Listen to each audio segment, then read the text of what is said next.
Hey now, it's me once again, Alexandra No and I am here to talk to you about the season 6 season finale of Queen Sugar. This was episode 10. And if you are new to the channel, thank you so much for joining. If you like the vibe, like the video, subscribe, share it with your people, and comment in the comment section. If you have been here before, welcome back. Thank you so much for being here.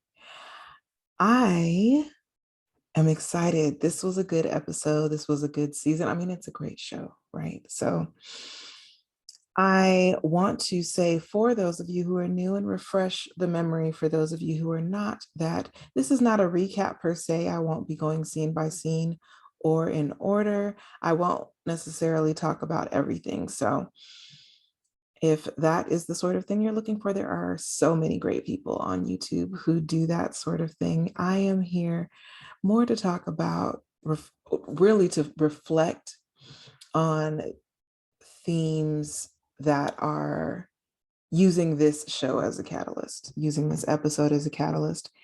And this season, it seemed like there might be a correlation in the names of the episodes.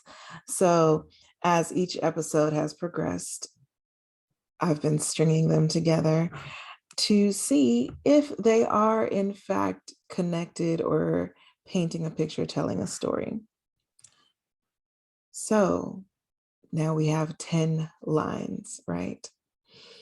If you could enter their dreaming and dream with them deeply, you would come back different to a different day, moving so easily through that common depth, or maybe just stay there.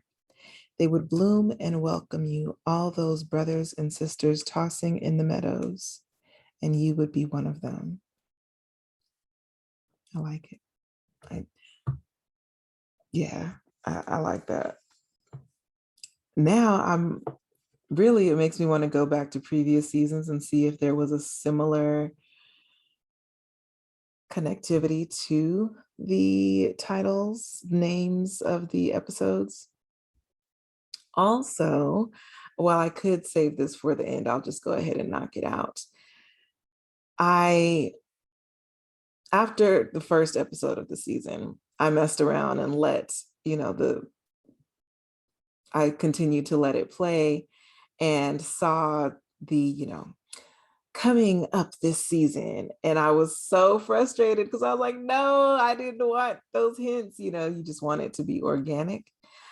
But this episode, because I knew it was the season finale, I figured, okay, are they going to say anything about the next season? And as a matter of fact, they do, because I was so sure this was the final season. But then a few weeks ago, I can't remember if I heard something or saw something that made me say, wait, is it the last season? Where did I get that impression from? And when I looked, I couldn't find anything that supported that theory. And if anything, I found a whole bunch of things that said, we don't know whether it's coming back or not. So after this episode concluded, there was just, the black screen, and it said, "Take flight," which is one of the recurring lines in the theme song. And it said, "Final season, summer 2022. So that answers that question. We have one more season, and it will be next year. So one of the other things about this particular episode that I appreciate, a lot of shows have a lot of different approaches to season finales. Of course, you have your cliffhangers, you have your, and that's the cliffhanger. You have the, what happened? What's going to happen? That sort of ending. And this wasn't anywhere near as jarring for me at the end. If anything, you can see this episode is over, and I'm just like, yeah, I like that. Not all of it though, but here we go. So Blue is still here. That's exciting. It makes sense. We don't know exactly what time of year it is, but if he knows that his little sister's arrival is imminent, it makes sense for him to stay. So he wants the house to be disinfected, and it's just, very charming. He's very ready for Big Brotherhood. He even wants to chime in on his baby sister's name. And what's lovely is that he wants the baby to be named after his grandmother, who he never met. But his grandmother Gertrude, though we typically hear her referred to as Trudy. So that is, delightful. And when Aunt Vi hears that, she loves it. With Vi, also early in the episode, we see her seeing him off. And you can tell that she's helping him to prepare for a mission, and she's concerned about the potential outcome, but she's also confident because she knows her man. But of course, it's immediately like, where is he going? And it turns out, it takes us a little while to learn this, but he's tracking down Theo. And we don't know why, but we see he's making his way around, and first locally, but then he finds out that he's from a different parish. So he makes his way over to that parish, and um, he has always been a very likable guy, and he takes, I don't want to say takes advantage, but he makes use of that in this mission. And so eventually he gets a lead that may prove to be promising. As far as following leads, what order do I want to do this in? Yeah. Or following up. Turns out that Dominic is not just a man of words, he is a man of action. He followed up on the conversation, and he surprises Nova by letting her know that he was able to get the historic designation for the farm. So this, of course, gives the Bordelons leverage in their fight against the Landry family. Later, looks like they're on their first date. It looks very date-like, but there's still that kind of nervous tension because of the previous instance where,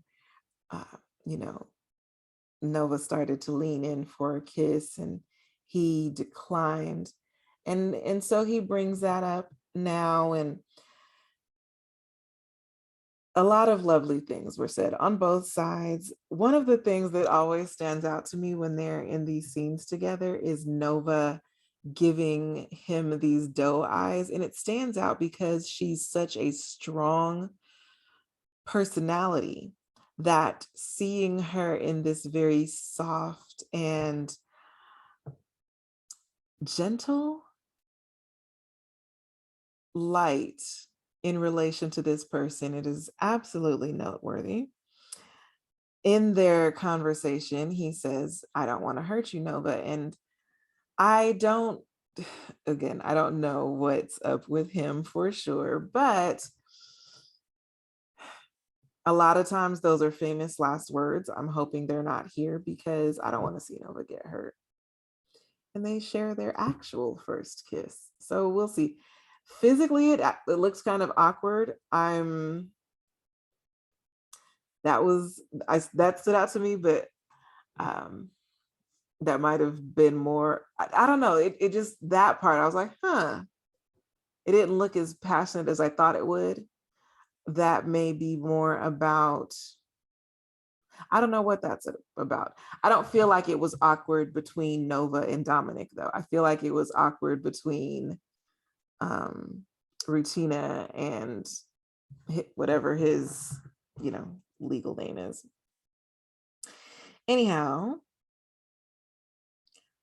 yeah, let's save that. Well, so Ralph Angel's still working on the co-op because all of this is about not just their own farm, but really empowering everybody to reclaim their own land, acquire more land, and most importantly, get out from under the thumb of the Landrys. So we see that Ralph Angel is still talking to different farmers, trying to get everybody or as many people on board as possible with this co-op. As a reminder, Billy has been an integral part of this because the firm she works for in Chicago is playing a key role in this too. So another thing, and this happened with Charlie in earlier seasons too, the symbolism of this person who comes in all buttoned up and hair bound and straight. And once they embrace being in St. Joe and truly reconsidering it to be home, then the hair gets curly, natural. So Billy has been doing that since last episode, really since she started helping with the co-op. So that is that's something that stood out. But Prosper asks her about her partner again. And even in the previous conversations, I had asked myself, are they married? I know it's easy to assume just based on, it would be easy to assume that she has a traditional life, husband, 2.5 kids, that sort of thing. But she mentions that they never married. And she says that in the context of the fact that she has never felt passionately in love with him or anybody else. And he's a good man. She does acknowledge and recognize that, or I should say recognize and acknowledge that. But not only does she not feel passion, but now that the kids are out of the house, they're empty nesters, which gives more insight as to what the ages of her children may be. They're more like roommates. And so she feels like that's something they both understand. And she wants to talk to him about that. You see, she's not been in any, she talked about going back home, but it hasn't been urgent, right? So, and she's talking about this with Prosper, which is showing us they really are forming this bond, which is beautiful to see. And he's very supportive, and he lets her know that if you want to run, she describes herself as a runner, but there's no better place to run to than home. Something that I wonder, and we've seen maybe hints of this before, and what my note was, is her heart possibly closed to men? We still don't know a whole lot about her early friendship with Nova. I don't know if I think they messed around or not, but if Nova was exploring herself and Billy was not, but she was observing it, she could have been jealous either of the people who Nova was involved with, or even with the fact that Nova was able to explore herself in these ways. So maybe we'll get more clarity on that in the next and final season. Speaking of friendships that may or may not involve queerness, we do see Micah. Isaiah comes by. He's received the attempts that Micah's made to reach out to him, text, the food. And Micah makes a peace offering in the form of another one of the pictures he's taken of the two of them. And they both acknowledge and agree that they need to talk about what the real issue is. It's not about what other people think of their friendship.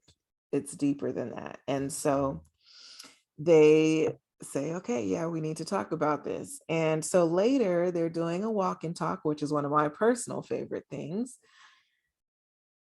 And Micah, he does not, he doesn't consider, he does not, how do I want to say this? Because I'm not going to, try to quote exactly what he said, but he knows he's not gay, but he knows that he has some kind of feelings for Isaiah. And it's conflicting because of all of the messaging about masculinity that men get in this society.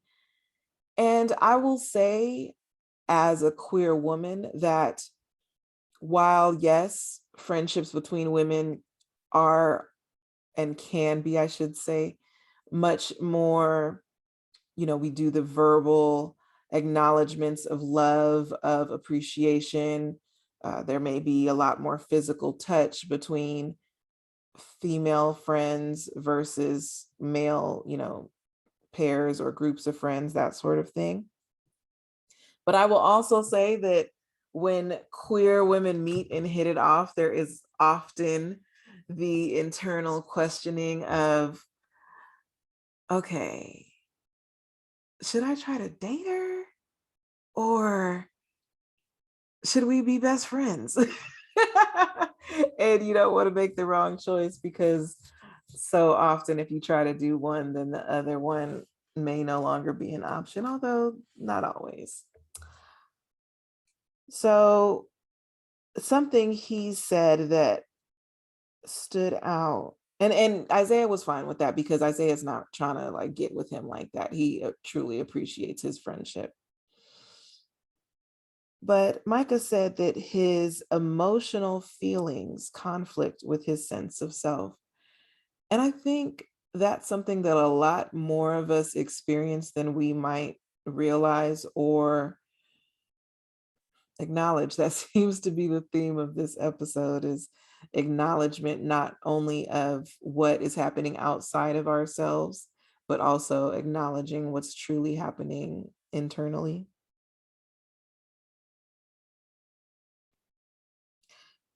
Charlie, Charlie, Charlie, Charlie. Charlie is still Charlie. And there's, a family meeting early in the episode, and Charlie, Nova, and Ralph Angel are strategizing.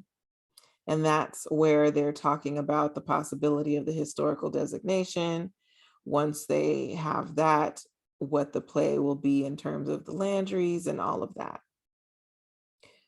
So later, and again, it is just the three of them. So later, Charlie talks to Aunt Vi, because again, she wasn't part of that meeting. I don't know if she knows that, and B, if she would feel a way about that. But we know she's also trying to take better care of herself, so she doesn't need to be necessarily gallivanting all over town. Charlie asks her to use whatever this like mystery pull she has with Sam Landry. She asks him, or she asks Aunt Vi to get him to the diner so they can have a meeting. She has a plan for a final play. And so that is very reminiscent of earlier in the series. Charlie, the strategical, what? The strategic, methodical, just very controlled Charlie. Not only controlled in her presentation, but she also works to control the circumstances around her. She has begun the campaigning, and on her return from I don't know if she was out of town or if she just was doing something locally that particular day, but she's on the phone with Davis, her boo. And she's, she's just getting tired. Yes, she has this goal, but traveling is draining. And B, at the end of the day, she's not feeling fulfilled. So she is sharing all of this with Davis, and he tells her, you deserve to rest and reset. And that's another thing that I challenge you. Perhaps you may adopt that as a personal mantra. I deserve to rest and reset. I need look, I need to say that to myself as well. I deserve to rest and reset. He does another Davis, and turns out that he has set up a picnic in the backyard, and he tells her to look out the window, and oh my gosh, how did you do this? All of that. And so now they're continuing the conversation in person, intertwined, not in a sexual way, but still intimacy. And I think that's such a beautiful and valuable thing. We know that babies need and thrive from physical touch, and we've been socialized to, unfortunately, as adults, a lot of times physical touch only comes into play in a sexual way, but we can still benefit so much just from um, hugs and just physical contact. Again, it doesn't necessarily have to be sexual. And so we see that with them. And Charlie is musing out loud, and she declares that she's going to start living for herself. She's going to do what makes her happy. And so, of course, what does that mean? What does that mean? I say yes, and I'm moving home. So, for one thing, it definitely looks like they are fully moving forward. And what does this mean for her political career and aspirations? Also, something that's so interesting is that if she is now with Davis, they're going to be married, they're going to be back in Los Angeles.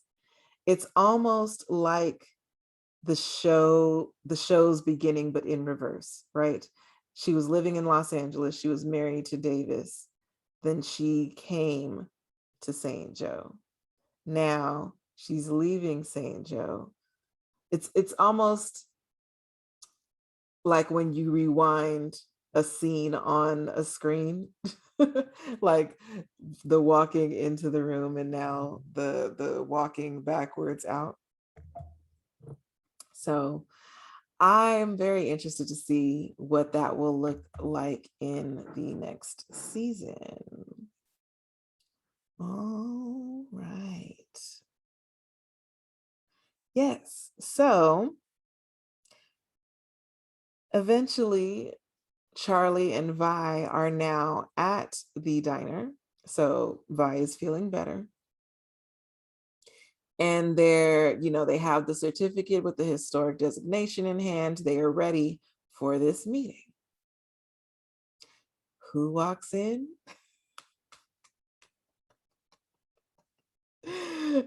I was raised as an only child. I've mentioned that before, so I do crack myself up. So my notes say, meeting with Landry, but make it Parker. So yes, Parker is back in the building, and she looks different. And I don't know if I'm saying that she looks different as Parker, or if, because I did watch How to Get Away with Murder from beginning to end, and I was a huge fan of hers on there, the actress. And this character previously didn't feel too far off from that, because she's still, powerful and like very strong personality. But here she was wearing, and I don't even feel like, what was her character's name on Murder? Oh, I know the second I stopped recording, it's gonna come to me. It's not Castillo, but that's what she was known for. Oh, what was her name? Drat.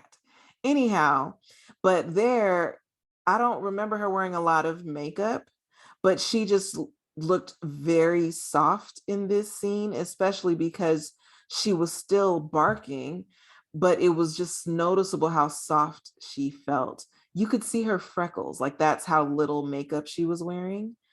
And oh, first of all, we love freckles around here. That's another conversation. But like even in that show, her hair was almost always up. And here, so she was wearing like a power outfit and her hair was straight. She had a middle part, which is theoretically a very severe style, but it wasn't, again, it wasn't as controlled as usual. And I feel like that was intentional. Like, you know, just a couple of flyaways and things like that. The part wasn't necessarily razor straight. And so even the ways that she was processing with them, maybe flustered, a little flustered. But, you know, they're going back and forth. And so they let her know about the designation. And she's saying, like, I can't do anything with this. But she still is not prepared to say, okay, well, no, y'all could just have it back. So then they pull out the other card, which is, okay, well, if you don't want to, you know, play easy, there's this co-op. We'll just start buying up the whole town. What are you talking about? They start talking about that plot by the outlet mall. So Parker wants for them to, if they'll leave that land alone, then they'll be willing to do the, to, you know, release the farm back to them. But here is where we learn, not only did Hollywood find Theo, but he's brought him here, and Theo is not looking too good. Let's just say it doesn't seem like Hollywood and Theo just talked in order for him to return. And Theo is ready to tell the truth. And Parker said, Theo, we have an understanding. And he's like, no, I know too much. I'm ready to tell the truth.